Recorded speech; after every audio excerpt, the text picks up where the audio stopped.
A challenge to me is just an obstacle, and I have lived my life overcoming obstacles. And for the most part, I set these challenges in my mind just so I can overcome them.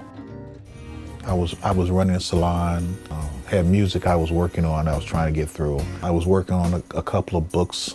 I ended up working a lot of hours and pretty much 16 to 20 hours a day, 6 days a week. I was pretty much a workaholic. I got a lot less sleep. I didn't sleep a lot. And so I think that because I didn't get the proper rest, that might have contributed to my health problems.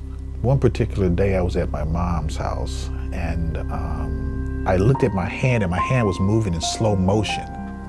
And I thought it was amazing. I was like, wow, this is like a movie. And I went to speak to my mom and I couldn't speak. And I said, oh my goodness, I'm having a stroke.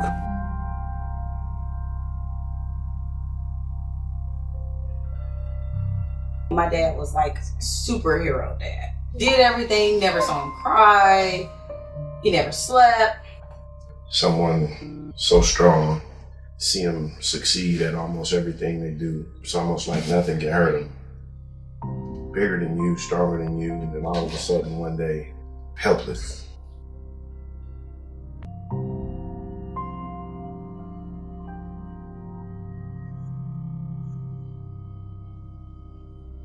It got worse because the irregular heart rhythm was going all over the place. And then the defibrillator started to go off. And when I say it kept going off, it went off, I can remember it literally 10 times in a row. And when the defibrillator goes off, it's like getting kicked in the face by a mule. The force was so strong that it was actually knocking me out of my seat. I was getting lifted out of my seat.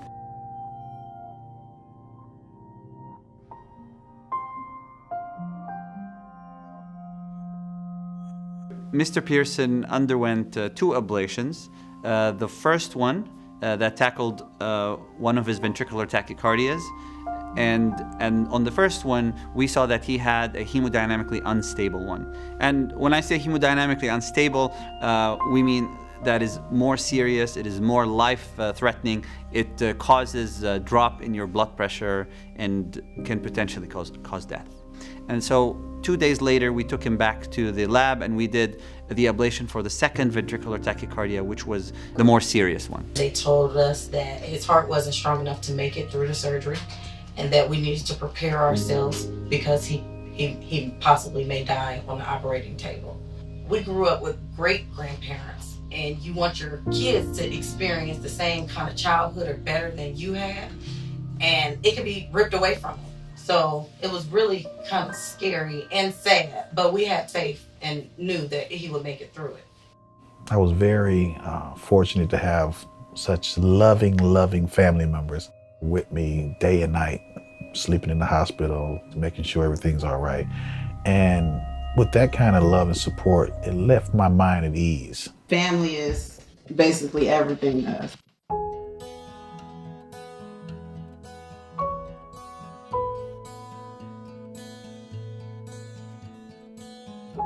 The technology that we use right now is definitely far superior than what we used 10 years ago. You see that the research will cause an advance, even a minor advance, a small advance in a certain field will help a certain patient population.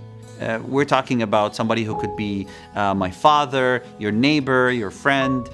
Their constant pursuit to find ways to fix these heart conditions is amazing.